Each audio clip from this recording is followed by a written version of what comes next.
আসসালামু আলাইকুম বন্ধুরা, আশা করি সবাই ভালো আছেন। আমি আপনাদের দয়ায় ভালো আছি। আজকে চলে এসেছি চিত্রলক্ষা নদীর কাছে। আজ একটি বিল্ডিংয়ের চারতলা থেকে আমি ভিউটা ওঠানোর চেষ্টা করেছি। দেখতে অনেক চমৎকার, চারিদিকে সবুজ, মাঝখান দিয়ে একে বেঁকে বয়ে গেছে নদী। আর নদীতে ভরপুর যৌবন। প্রচুর বর্ষার কারণে থই থই পানি চারিদিকে। এখন বর্ষার মৌসুম, বুঝতে পারছেন, নদী তার কুলে কুলে ভরা। আর দুপাশ থেকে মনে হচ্ছে সবুজের মাঝখানে এক রাশি জল এঁকে বয়ে গেছে। দেখতে অনেক চমৎকার ভিউ। আশা করি সবার ভালো লাগবে।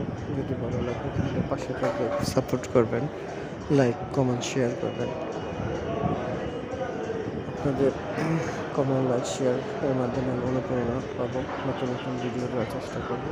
যদি ভালো লাগে আবার বলছি, সাপোর্ট করবেন, পাশে থাকবেন, লাইক কমেন্ট শেয়ার। আল্লাহ হাফিজ।